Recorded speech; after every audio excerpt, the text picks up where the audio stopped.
Hola a todos, hoy presento este ejercicio de estática de sólido rígido que dice lo siguiente. Tenemos dos barras iguales de longitud 2A y masa m que están articuladas por su punto medio y unidas mediante un hilo inextensible por su extremo superior. Sobre las barras se coloca un cilindro de radio r y masa m como se indica en la figura.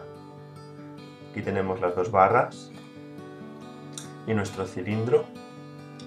Dice, si todo el conjunto descansa en equilibrio sobre una superficie perfectamente lisa, calcular en función del ángulo θ, este es el ángulo θ, A, las reacciones con la superficie. Esto es la fuerza normal, las reacciones que van a estar aquí y aquí. Y la tensión del hilo. El hilo es este de aquí, por lo tanto estamos buscando la tensión que ejerce el hilo aquí, en este fragmento de la barra, en la parte superior de la barra, y esta tensión de aquí. Por supuesto, por simetría, las reacciones con la superficie, es decir, la normal aquí y la normal aquí van a ser iguales, y por acción-reacción, la tensión aquí y la tensión aquí también va a tener el mismo valor. Y bueno, nos dan la solución, pero tenemos que llegar a ella. Pues vamos a empezar. Para empezar, pues vamos a dibujar las fuerzas que actúan sobre el conjunto. Para tratar estos problemas, pues siempre podemos optar por varias estrategias. Es decir, varias estrategias, siempre son los mismos pasos. Primero es aplicar la condición de no traslación, que es el sumatorio de fuerzas se iguala a 0, y luego tenemos a aplicar la condición de no rotación, que es suma de momentos igual a 0. Ahora bien, al tener aquí varios elementos, estas ecuaciones las podemos aplicar pues a una barra, a las dos barras, en el conjunto de las dos barras, al solo el cilindro, o bien al conjunto de las dos barras y el cilindro. Yo he optado por aplicar la condición de no traslación al conjunto. He dibujado todas las fuerzas que actúan sobre el cilindro y sobre las dos barras, y aquí nos aparecen. Podemos ver en rojo las tensiones, luego en naranja la fuerza normal, que es las reacciones con la superficie, luego el peso del cilindro, que es mg, la m mayúscula, y después el peso de las dos barras, que es 2mg. Luego también he dibujado pues las fuerzas que ejerce el cilindro sobre cada barra. Obviamente se anulan, ya que al considerar el conjunto dos barras y cilindro, estas fuerzas son internas, o sea, las ejerce una parte de este sistema sobre otra parte de este sistema. Y las vemos aquí dibujadas en lila y verde. Estas fuerzas se cancelan, por lo tanto no nos van a aparecer en las ecuaciones. Y son las reacciones que ejerce el cilindro sobre cada una de las barras y las barras sobre el cilindro. Obviamente, por simetría, todas estas fuerzas son iguales. Aplicamos el sumatorio de fuerzas en el eje de las X. Bien, pues en el eje de las X, dado que las fuerzas, como he dicho, en color lila y en color verde se anulan, no las consideramos, por lo tanto solo nos quedan las tensiones. Y obviamente T menos T es igual a 0, es decir, la ecuación de Newton en el eje de las X no nos sirve, no nos lleva a nada. Aplicamos la ecuación de Newton para el eje de las Y. Entonces tenemos pues las dos normales positivas hacia arriba, menos el peso del cilindro, menos el peso de las dos barras. Repito, las componentes de las fuerzas en color lila y en color verde ni las calculo porque son fuerzas internas y se anulan, por lo tanto no aparecen en las ecuaciones. Entonces, de esta segunda ecuación, despejando n, que es la fuerza normal, obtengo directamente pues, la expresión mg más 2mg partido 2. Y esto es la solución al apartado A. Vamos al siguiente apartado. Bien, para el segundo apartado vamos a seguir planteando, pues ya que hicimos el sumatorio de fuerzas, vamos a aplicar ahora la condición de no rotación, de equilibrio de no rotación, que consiste en aplicar momentos y hacer que el sumatorio de momentos pues se iguale a 0. Ahora la cuestión es sobre qué elemento vamos a aplicar el sumatorio de momentos. Pues bien, el sumatorio de momentos lo aplicamos sobre cada elemento que pueda rotar. En este caso, pues tenemos las dos barras y como son simétricas, me refiero a que las fuerzas que recibe una barra son idénticas a las que recibe la otra, porque ya se ve que este problema es simétrico, pues con solo plantear las fuerzas y las ecuaciones que actúan en una de las barras tendremos más que suficiente. Por eso, pues ahora nos aparece el dibujo de las fuerzas que actúan sobre una de las barras. Lo que vemos es que también nos aparecen unas fuerzas en color marrón que no habían aparecido antes, que son las resistencias, es decir, las reacciones de la otra barra sobre la que estoy considerando en el punto de unión. En la aplicación del sumatorio de momentos hay algo muy importante, que es escoger el punto respecto al cual calculo pues, este sumatorio de momentos. Este punto tiene que ser estratégico de modo que me ahorre el mayor número de incógnitas posible. En este caso yo voy a situar el punto en C, el punto C, que es el centro de unión de las dos barras.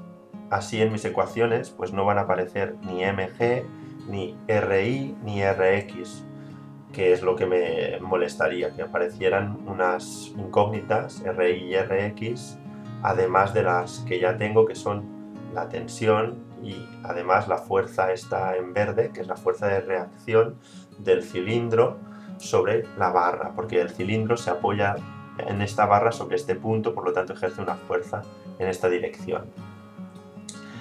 Entonces aplico el sumatorio de momentos respecto C y me sale lo siguiente. Pues bien, la tensión, esta tensión, multiplicado por el brazo de palanca, que es la distancia que hay de aquí hasta el punto C, pero la distancia en vertical, por lo tanto esta distancia de aquí. Ahora me aparece un diagrama, una figura, donde me aparece planteado el triángulo rectángulo. Lo veis aquí. El ángulo θ este de aquí es el mismo que el que hay en el otro lado, por lo tanto, el triángulo rectángulo este de aquí vendría a ser este mismo, con el ángulo θ aquí. Dado que la longitud de las barras es 2a, entonces esta mitad de barra pues mide a, esta es la hipotenusa. Y lo que yo estoy intentando buscar es el brazo de palanca, que es esta distancia de aquí. Esta distancia de aquí es el lado contiguo, por lo tanto, esta distancia de aquí va a ser a coseno de θ. Aquí nos aparece menos t por a coseno de θ. ¿Por qué menos t? ¿A qué se debe el negativo? Pues bien, porque esta fuerza tira de modo que hace girar la barra en sentido horario. Luego la otra fuerza que tengo es la fuerza F. La fuerza F, su distancia perpendicular al centro es sencillamente el radio del cilindro. Por lo tanto, y además como hace girar la barra en sentido antihorario va a ser positivo, por lo tanto más RF. Y finalmente tengo que considerar la fuerza normal. En la fuerza normal voy a considerar otro triángulo rectángulo que ahora nos aparece y tranquilamente vemos que la distancia que yo quiero buscar, el brazo de palanca, es esta distancia de aquí. Esta es la línea de acción de fuerza y la distancia al punto C es esta de aquí. Por lo tanto, esto es el lado opuesto, esto va a ser A por seno de θ, como nos aparece a continuación. Y ahora ya tengo toda la ecuación de sumatorio de momentos igualada a 0. Y ahora aquí puedo despejar T, que es la tensión, y obtengo pues esta expresión que nos aparece aquí. Ahora lo único que tengo, el único problema que tengo es que F no es un dato que me den, es decir, la reacción del cilindro sobre la barra es una incógnita. Por lo tanto, lo que voy a tener que hacer es encontrar esta fuerza. Para encontrar esta fuerza, pues lo que tengo que hacer es centrarme en el cilindro y aplicar la suma de fuerzas igual a cero, es decir, las leyes de Newton, sobre el cilindro. Aquí no tenemos, en este tipo de problemas no tenemos muchas opciones, solo tenemos dos cosas para aplicar. El equilibrio, la condición de no traslación, que es sumatorio de fuerzas igual a cero, y la condición de no rotación, que es sumatorio de momentos igual a cero.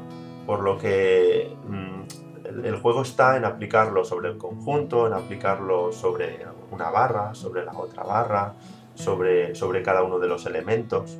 Así que ya hemos aplicado pues, el sumatorio de fuerzas y de momentos en las barras, para encontrar F, pues, vamos a centrarnos en el cilindro. Aquí he dibujado las fuerzas y las reacciones. Bueno, las reacciones, como sabéis, tendrían que ser, la verde tendría que ser sobre este punto de aquí y la lila tendría que ser sobre este punto de aquí. Pero para facilitar el cálculo, y esto lo habéis visto ya muchas veces, las normales, porque estos no dejan de ser fuerzas normales, son fuerzas de contacto, pues se dibujan muchas veces en el centro de masas. Sobre todo de ser posible, en este caso es posible, porque en realidad el punto de contacto sería este de aquí, por lo tanto pues yo lo aplico sobre el centro de masas, es en la misma línea de acción. Entonces yo tengo que descomponer estas fuerzas en un eje vertical y un eje horizontal. Este ejercicio es bastante básico, así que supongo que si estáis mirando este problema, pues todo esto ya lo domináis. Entonces el sumatorio de fuerzas en el eje X, obviamente si este es el ángulo θ, este va a ser el ángulo... Si este es el ángulo θ va a ser este de aquí, perdón. Por lo tanto, la componente de F en el eje X va a ser F seno y la otra F seno. Obviamente se cancelan y esta es una ecuación que no nos lleva a nada. Pero la ecuación vertical, la ecuación del eje vertical, sí que nos lleva a un resultado importante, que es la proyección de esta fuerza y de esta, que es F coseno. La suma de las dos va a ser 2F coseno, como nos aparece ahora aquí. Se cancela con mg, por lo tanto 2F coseno θ es igual a mg. Yo aquí lo he puesto así, ya de entrada. Bueno, no me gusta especialmente, yo siempre prefiero poner la ecuación que es 2F coseno θ menos mg igual a 0 y después despejar. En todo caso aquí nos aparece ya despejado y sencillamente de aquí despejo F y obtengo esta expresión de aquí, que puedo sustituir en mi ecuación 1, y es lo que voy a hacer, sustituyéndola en mi ecuación 2, y es lo que voy a hacer. ¿Cuál es la ecuación 2? Pues es esta de aquí, es la ecuación que he encontrado en el apartado anterior. Y las expresiones 1, que es la expresión de la normal, y 3, yo las sustituyo en la ecuación 2. La normal la sustituyo por esta expresión, que era el apartado A, y la fuerza la sustituyo por lo que acabo de encontrar, y llego finalmente a una expresión de la tensión, que es lo que me pedía el problema. Y hasta aquí el problema de hoy. Espero que os haya servido de ayuda. Nos vemos pues en próximos vídeos, os mando un saludo y bueno, acordaos de darle a like si es que os ha gustado el vídeo, y si no estáis suscritos, pues estáis invitados a suscribiros. Nos vemos pronto.